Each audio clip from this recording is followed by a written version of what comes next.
Okay, I mean, it wouldn't be easy today, so we have 2 movies to watch, and so we just continue from yesterday. So you get a little bit about Lora. So there are 10 minutes left on this one, and just remember to check out. I think we were just at the link budget, so Suni will say something about community approach, and I hope you have already started writing at least down some benefits of Lora. But there will come some deficits soon too. So again, before we used Lora actually in class, this time we will not. I will later say you why. So I do recommend, if you are interested in it, he has a whole series on Lora, so it's kind of pretty educational to get started with him. But I liked this lecture especially because of this introduction of the link budget. It's kind of easy to see, and I think that will influence your decision in the future. Okay, so you have a little bit of work to do here.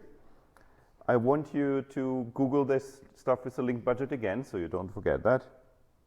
Find some examples, and also find this radio link budget calculator, and do some calculations with it. So use some budgets of some of the existing technologies, and then see how far you can send stuff in theory. Also check out what the status is of Lora in Linz and Hagenberg. So you can also go to the Things network and check out the map and see what is actually going on here. Also Google a little bit, how's the software from Lora looking? Lora Arduino, Lora Raspberry Pi, Lora Linux, Lora Windows. See what you find. So about 10 minutes until there, and then discuss 5 minutes with your neighbor, or if you don't have a neighbor, with the person in front of you. What do you think Lora is good for? What might it be bad at? What are the advantages and shortcomings? And how does it really fit in this context here? So why is it relevant for IoT?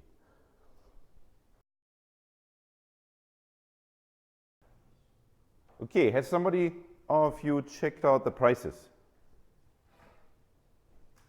Let's kind of take this stuff open here. If not, do a super quick ad hoc calculation at your favorite online store. Search for Lora and Arduino, or Lora and Raspberry Pi. You checked yesterday the SX module, didn't you? How much is the price nowadays? Around $10. Okay, nothing new there. It's interesting. So that actually didn't come down at all since last year. For the little green modules he was showing there. And then often you have even shipping on top of that. Yeah, has anybody Googled the gateway?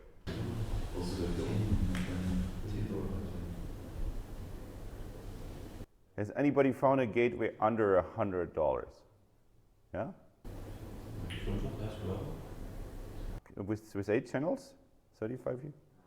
I think you find for 35 views, you find a 1-channel gateway, yes. But the 8-channel, I think, usually around 200 up to 500. Yeah, it's a 1 channel. 500 euros or dollars. Anybody can confirm? Who looked at the gateway? So you should be a little bit surprised that the gateways are that expensive. If you look for software, found some decent software stacks. Anybody can just fire up platform.io and type in Lora in the library search. I think that is actually one of the things which has gotten quite a bit better. So especially these little serial modules, the SX ones, are relatively easy to control now from any other microcontroller. For the Raspberry Pi, I still haven't found lots of decent software to control Lora from there. Why do you think Lora is cool? Or why is Lora good? You don't like it because it's in the morning, yeah. Lora in the morning is not good. Are some of the generic things from the movie you should remember? What does LoRa stand for? Long range. Yeah?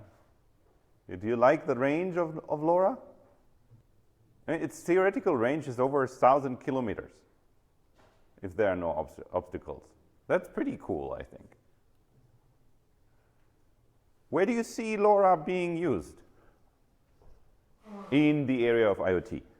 It's a super big thing. So everybody who talks about IoT likes to talk about LoRa and blockchain. I can understand better that people talk about LoRa. So why LoRa? Why is LoRa interesting in the Internet of Things area? Because of its range and its power consumption. Yeah. So imagine the agricultural case we have discussed several times. So wouldn't it be cool if you kind of have, I don't know, the big vineyard and you want to monitor it and you just attach a couple of sensors there with LoRa on there and they send you every 10 minutes, actually once an hour, some data about the conditions, both temperature, humidity and stuff, and you have to, every 2 years you have to exchange the battery on this thing. And then you put one gateway there and you can, yeah. So LoRa actually says you can support with one 8-channel gateway, you can support 1 million devices. Yeah, so it's not like a Wi-Fi router where you can connect 100 devices if it's a good one. But the LoRa gateway allows you supposedly to control one, or actually to get data from 1 million devices. That's pretty impressive, isn't it? It sounds not even if the gateway is $500, it doesn't sound that expensive if you think about the deployment you could do. So you might have so outside you get easily in radius of 5 kilometers without any special conditions. That's a big field you can cover with this. Of course, if you grow your wine at the mountain, there might be some things you have to be considering because a mountain usually does not let you pass any radio waves through it. But so if it's kind of just up the slope, I think you can cover a lot with LoRa. But so the marketing material says this interesting number of 1 million. Do you have a critical opinion about that? Do you believe that? Good, so some people are a little bit concerned about that. Where do you think the number 1 million comes from? Well, we have seen this kind of 1% thing there, and then we just assume that they even use less. And so do you remember from the movie the actual bit rate he kind of computed in the theoretical case? 2.5 bits per second. In the best case, you can send via LoRa 2.5 bits per second. So to send 2 bytes, high, that's about 20 bits. So nearly 10 seconds to send 2 bytes. So now we want to send something with encryption. Yeah? So we have kind of an 8-byte vector just for the initialization.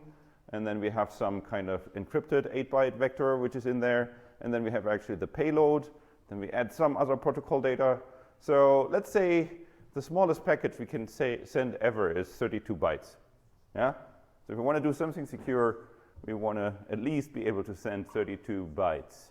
32 bytes, so times 4, then we have basically the seconds we need.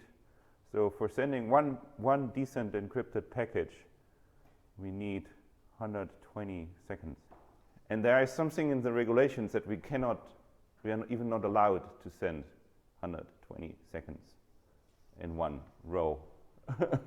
Now, it's true. We can try to send it all at once, but then we have to make a break for a long time. So that's how that works. So yeah, kind of cool, LoRa, but in reality, there are very specific things where you can actually, where it really makes sense. So the issue is, so I've done this actually in class. So we had 10 LoRa chips here out, and then we're starting sending data around. And I think that was actually illegal. I wasn't allowed to let my students send data uncontrolled. So I was actually breaking law, I think. If you tinker with LoRa on a free band, you probably break the law, because you might send too much data. So you can get into trouble if you work with LoRa, which is kind of weird. Nobody probably checks on that one, but be very aware there's a lot of regulatory stuff around using wireless frequency. So there's another issue. I don't know if you caught that in the movie. How many companies shape LoRa? One. There's only one company. There is this LoRa Alliance, but it's all Semtech. So Semtech is LoRa. So keep that in the back of your mind when everybody hypes LoRa. So imagine now it's a free band. So we have Sigfox and LoRa running on there. And now you build your own solution. You do something that keeps 1% on there. So not only is the 1 million devices questionable, but imagine if you are in a big city where there are 1 million people, or let's say we are in Sao Paulo. So in Sao Paulo there's 30 million people. So imagine now 50 million of these are using for some of their home automation stuff LoRa. And then some of them using it outside of Sao Paulo for agriculture, and then there's some startups developing new protocols for the 800, it's actually the 900 megahertz band. I'm not sure if that will work out. So I personally have become very, very critical of LoRa. And I think the software support is also not that great to actually encourage people starting new stuff. So I am not sure. So let's look at alternatives. So I have another small movie, a shorter one from Andreas. It's kind of funny. Yeah, he also orders a lot of stuff on AliExpress, and he uses a lot of similar things that I use in my classes, so that's why I like to refer to him. But he has kind of, I think, in LoRa made a similar evolution like I have. And so this kind of ESP-Now stuff popped up. And so I want you to kind of also have the same critical look now at this. So he will now present ESP-Now and do a little comparison with LoRa. So please, while you watch, pay attention to what are the advantages of ESP-Now in comparison to LoRa. What are the disadvantages of ESP-Now in comparison to LoRa. Also think how we could use ESP-Now in iotempower. I have played with iotempower now. And think I know that some of you actually asked me about LoRa. Maybe think if you could also use ESP-Now for that. Yeah. So think kind of for which type of projects could also ESP-Now work. And Andreas kind of just highlights one aspect of ESP-Now now, but we might talk about some others in here. It's kind of funny, the first time I taught this class, we were all super excited about LoRa. And this is such a disillusion kind of 3 or 2 years later. And I think if you really want to do long-range communication, you use GSM. Maybe in a really remote area, you would use something like LoRa, but then you could also use your own 800 megahertz or 860 megahertz solution. Let's continue.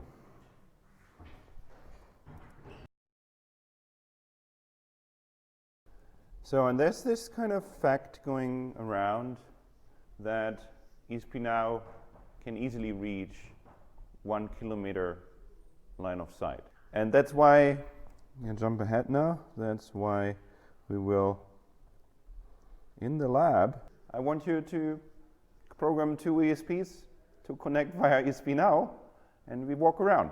And that's why I wanted you to bring some batteries so we can actually be mobile today. Yeah, they already started moving around. And see what it can prove. At least kind of maybe we can compare it to the reach of Wi-Fi and see if we get over 300 meters, which would be already pretty impressive. And let's see how the building affects this stuff. So I want kind of to experiment a little bit and see if this is a myth or if ESP-Now has some other advantages. The nice thing is there are some nice libraries for ESP-Now, which I give here, and Andreas has given some too. So it should be actually pretty fast to set up. So it took me kind of a couple of minutes yesterday in Platform.io to import the library and kind of prepare the devices. You just have to figure out their unique IDs, and then you can send things to it. And maybe you make it nice with the flashing LED so you can see that they're still connected. But I think that might be a nice experiment to do today. As we are kind of looking at the lab, I will now switch to a little bit of security-related part, and I will also present you a very brief way how to secure your MQTT. And I will give you access to my server on ulno.net. I've set up a special account for the class, and I want you to start extending to the cloud today and connect your 2 groups or 3 groups you have in the team via my server so that you can basically communicate through the cloud and have a more diverse system, a more layer system here, which is still secure. So let's go back to the actual lecture I was wanting to give you today. So usually I start like this. What's different? Yeah, no, but in the title. So in the security realm, we usually don't talk about the Internet of Things, but we talk about the Internet of broken things. Why that? Because there's so much which can actually go wrong. But so help me a little bit. So we have probably already something like 15 billion devices in the Internet of Things. So it soon will be 20, and in a couple of years we will have 50 billion devices connected. Could anything go wrong with 50 billion devices connected? No. Okay, from your head.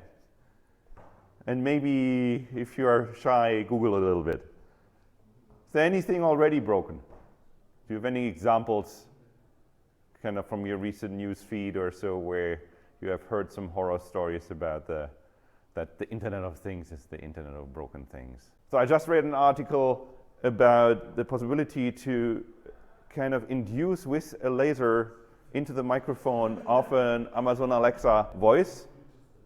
And because the microphones are pretty sensitive, so you can actually, even with shining light on something near, induce something, and you can remote control nearly every Amazon Alexa or Google Home with pointing a laser in the right way onto it, and then shop for things and order things with the credentials of this device. And Google it, Alexa, laser, and stuff. It's one of the newest stories I actually have. So I thought you might have something like that. Anything else coming to your mind? Any idea what could break? So without Google, so you are critical people. So let's take the vineyard example. I mean, that's probably one of the less dangerous, but so if I don't like the guy who produces the wine, how much effort would it take me to sabotage his Internet of Things system? Can't you imagine that there might be very simple things that I can cripple the communication, for example, and then the temperature data doesn't come through, and yeah? So while I'm giving a small lecture now, I sometimes do that, Google the things I present, just to have the references later again. And also keep up a critical mind, think how big are the threats I'm actually talking about really.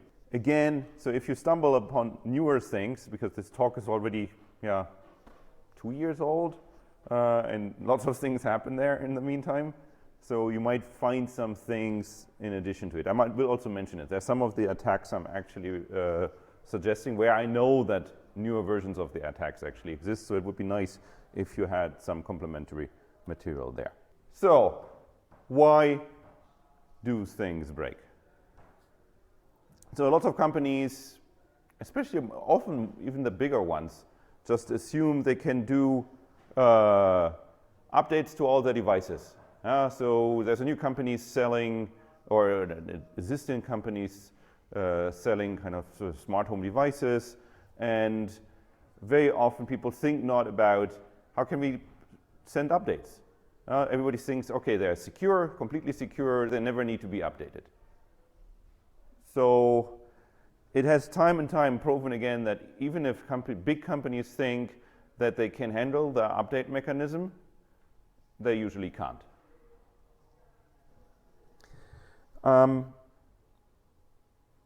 Then people never do a separation of networks. Very often it happens that in a setting you have your automation and sensing and acting devices. On the same network, it's all your computers and your office machines. So if one of the office machines is compromised, people can control your lights, power management, and eventually also open some floodgates or close some floodgates. So if you don't have a separation of networks, that can be very security critical. Then we have the normal thing of default passwords. People never change their password or like to use simple passwords. And there's some justification in it. There's lots of research reports from Microsoft that say one of the biggest security issues is that we use passwords at all. Passwords should never have been invented.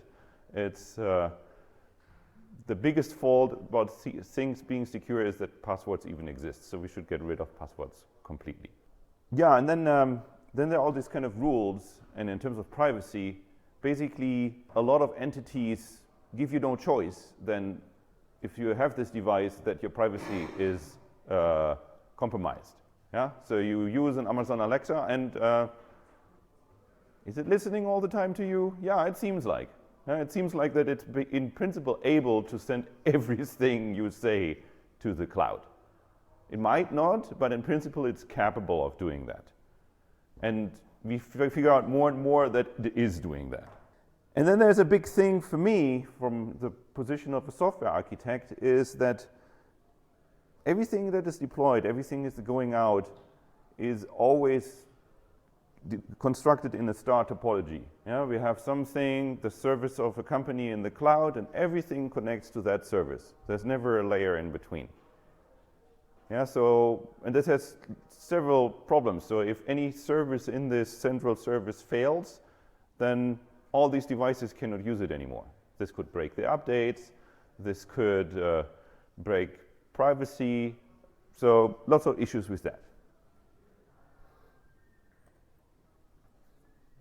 So basically means, it's often a problem that we don't have updates at all, or that updates happen whenever. There's never strategy when updates happen. We have the direct communication to the cloud, which induces a lot of problems, but maybe makes it more convenient.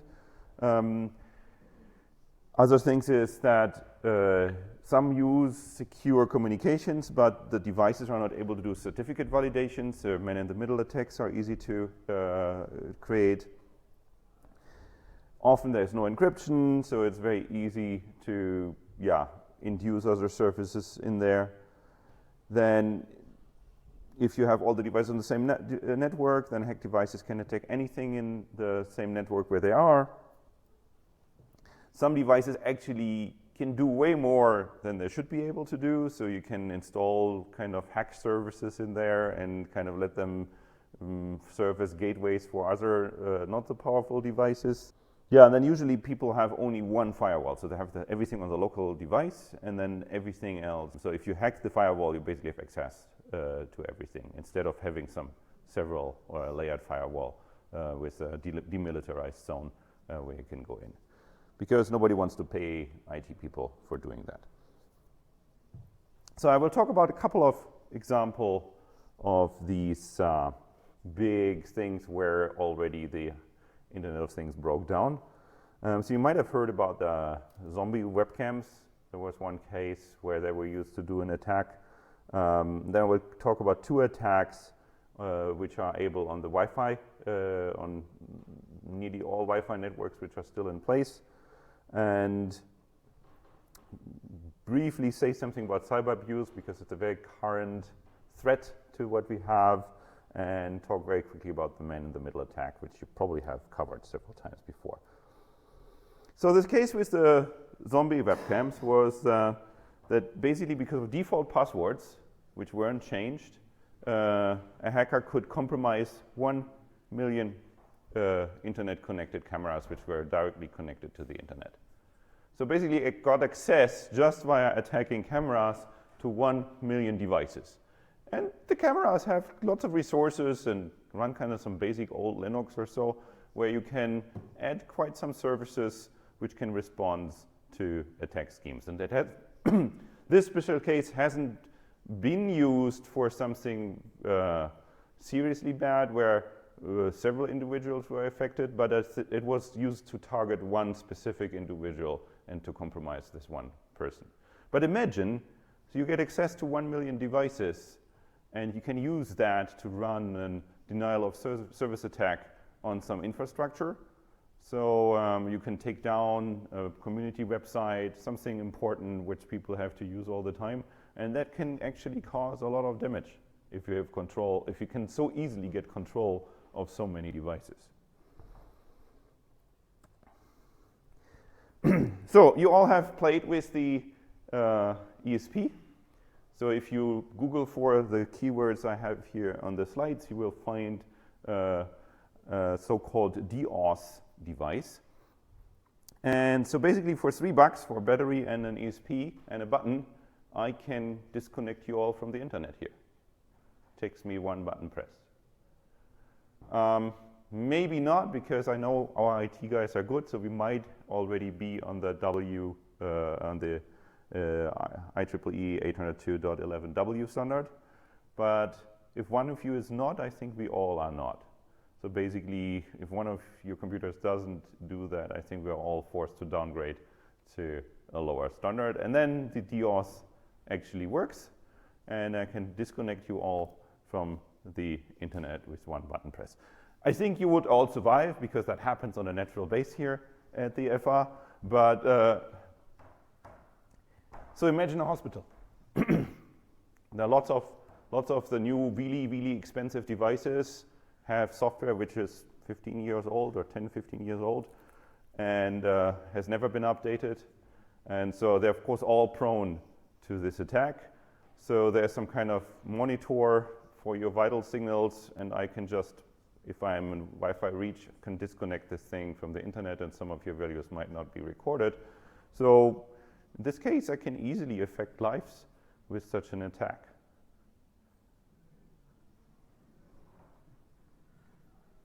Or in a factory, I get access to a factory, I have a little ESP with me, and some of the automation systems which might depend on Wi-Fi, I might be able to just disconnect and kind of destroy their communication.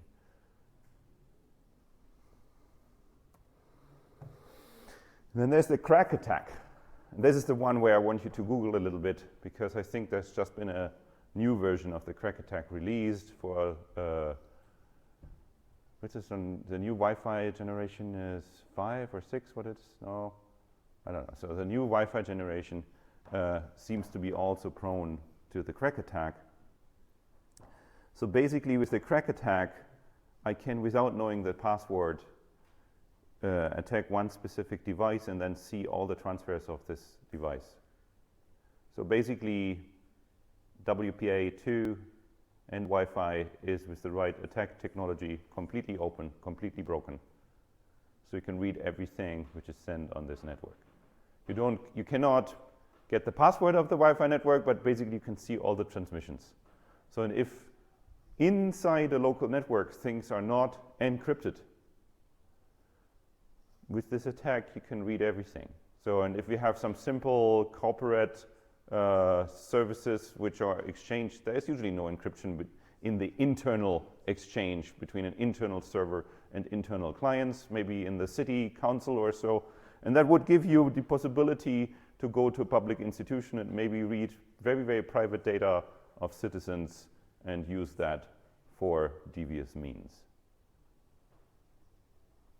So definitely encourage you to read about the Krack Attack.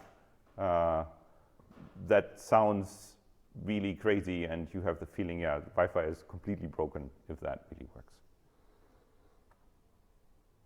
Yeah, so even there's an example where you use that people even see passwords which are sent in some kind of Word document which was sent over the network, and then you have suddenly access to all the critical parts of it. And the third thing I promised is to talk about is cyber abuse. You know, have you ever heard about cyber abuse? It's coming from the home automation domain, and it often happens if there's a family and some of the family members splits from the family in a not nice way. So if somebody gets divorced, and often it's the male character which uses cyber abuse to pester or actually even damage the female part in the relation, but it goes two ways. So what is it? Yeah, so usually in a household, often one person is responsible for all things related to IT. Router passwords, the Amazon account, the bank account. And so cyber abuse is then suddenly you lose your access to your bank. Cameras in your house are spying on you. The person who left the house might use this power to blackmail the person who lives in the house. And so that's a lot of nasty things actually happening just using the existing okay security. But the problem is that there is no role-specific security going on inside these environments. Now, there's nothing really bound to father, mother, children's. Often it's who has the IT access, has all the power, and also has all this power remotely. And that is pretty bothersome. And there are tons of cases where this is used in a malicious way. So be very careful if you enter a relationship to kind of balance your access rights in such a relationship.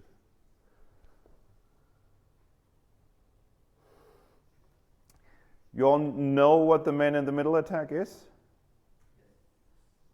Then I don't need to talk too much about it. So what is how's the only way how you can prevent? With Diffie Hellman. To have the right way of key exchange, yes. But what is the clue? Use a secure connection. Yeah, but you still have to exchange the key at one point. So the problem is when you set up the key in the beginning and there's a man in the middle, how do you prevent that guy to kind of give you fake keys and then kind of read everything you have actually done? Do we have a third authority? Yes. You need a third party which you trust. You need to do certificate validation. The clue is certificate validation. So what's the issue with the Internet of Things and certificate validation? A Raspberry Pi can do certificate validation, great. Yeah? But what about the ESP? It's on the ESP8266, it's super hard to do certificate validation. I think it's kind of possible, but the problem is if you allow the ESP8266 to do certificate validation, you cannot install anything else because it needs all its memory to do certificate validation. So there's some workarounds now using elliptic curves, so using different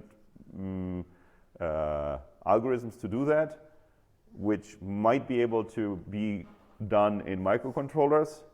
But so there's only two things. You have either a pre-exchange key, yeah, you have you don't do key exchange at all, then it's hard to get a man in the middle because even if he relays an encrypted service, he cannot do anything with the encrypted data. Or if you want to do a key exchange, you need the certificate validation. So there are only these two ways. Either you have the key exchange in advance, and you kind of think that both endpoints are secure enough that nobody steals the key, or you do the certificate validation. But what's your estimate? Most microcontrolled systems don't do certificate validation. So I have no idea about the exact numbers, but a huge amount of devices you install in your home are prone to a man-in-the-middle attack. So, okay, be critical. So how easy or hard is it to do a man-in-the-middle attack? So we are all very paranoid here and can say, oh, man-in-the-middle attack, but actually doing a good man-in-the-middle attack, yeah, needs a pretty a pretty intellectual, pretty advanced person to set this up, because you kind of have to interfere your Wi-Fi signals and kind of then set up eventually a new access point with the same signals and make the device connect to it. And so that's a lot of steps to do a decent man-in-the-middle attack. However, if you are a bigger corporation who wants to do something like that, it's totally possible to do. So if you're a government wanting to harm another government or so, that, yeah, kind of attacking infrastructure, it's totally possible with a man-in-the-middle attack. Yeah, we have time, great, but not for 15 minutes. I want you to Google a little bit. You know what? We do that next time. I want to show you something. Forget about this, because we don't have enough time. I want to show you very quickly. iotempower has some of the ideas implemented that you will find in this exercise now. Tomorrow we will on Monday we will continue there. So, but what can you do? Yeah, we should harden what we can harden. And as I want you today in the lab to use my MQTT server, I want to quickly show you something how we can access that one. So in general, you want to be able to secure an MQTT server when you do Internet of Things setup. So what you would usually do is you Google MQTT, TLS. So let's see if this is enough. No, probably have to have internet. And I usually like the one from DigitalOcean.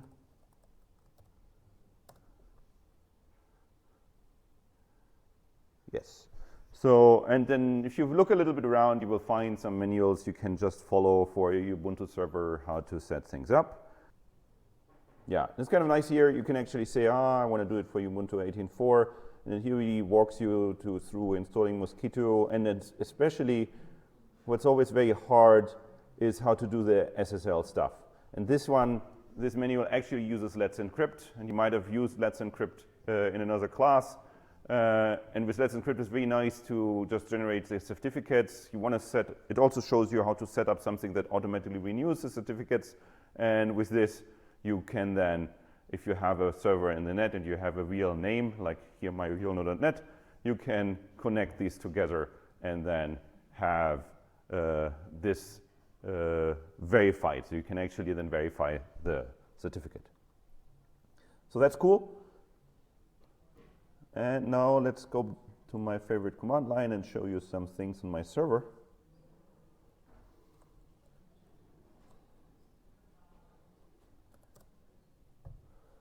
There we go. So now we're in France. And let's go in there. So we have set up Mosquito, but what I wanted to show you is how now I give access to persons and groups. So we look at here my Mosquito. We have here the general configuration file, which just points to other configurations. But the interesting thing is I have now this is nothing special, but here you go. And then here's basically the part where you then use the certificates to listen on port 18883. So you see, locally, I don't have any security, but if for the port 18883, and that's the port you need later to connect to me. It's not a default port for doing secure MQTT. So you will need this port to connect to talk with my server, and then you can do certificate validation. And that means then we have an encrypted connection, and then we can use username and password on this encrypted connection to access specific devices. So, and then Mosquito has an ACL file. So you see there's some, Jen is my wife, and there's myself, Ulno, in there, and there's some projects I'm working with. Nano is an arts lab in Rio de Janeiro. And then there's an IoT 2019 user That's you. Yeah, and the cool thing is you can now give read and write access to different topics. So you cannot read anything on my MQTT server and write anything apart everything which is under IoT 2019. And so if you later in the class will connect to my MQTT server, you have to do the IoT 2019 topic, and the user is IoT 2019. And the password you all know. Yeah? So if you can't make up the password out of this, talk to me directly, and I will tell you. So, and here the password file is just a file you have to generate with some hashes in there. There's just username, it's a key value pairs of username and the hashed password in there. And now we will start Node-RED here on my computer. And I show you that you can now use Node-RED to connect an insecure MQTT with a secure MQTT. And this way you can build layered environments. So let's go to my Node-RED.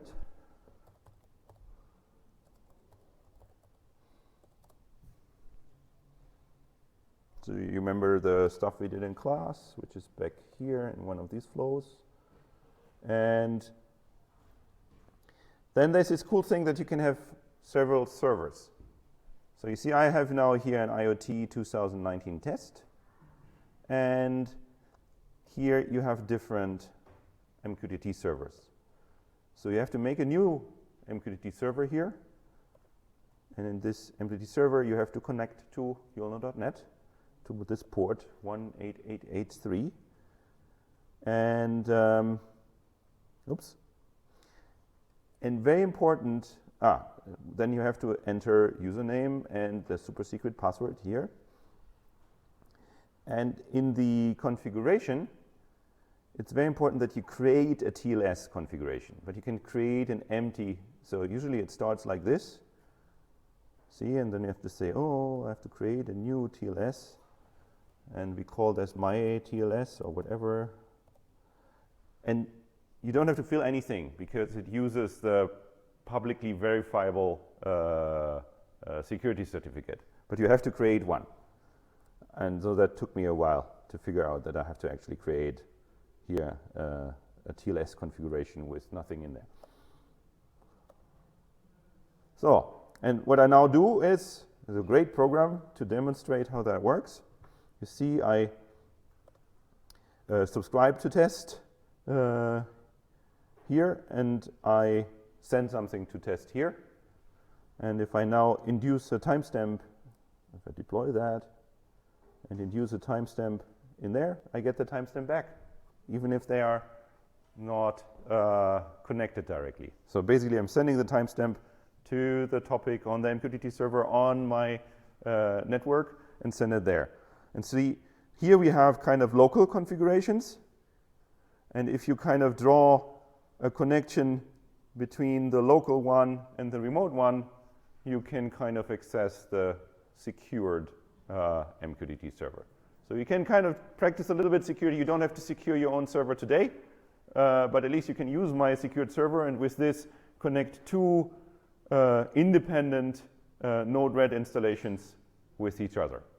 And that's what I want to do. Talk to the team you want to work with and connect these two instances together. And we continue with a little bit of the security stuff and the evaluation of the security stuff on Monday. But today in the lab, you continue on project 1. You will play with ESP-Now and do the security setup. See you there.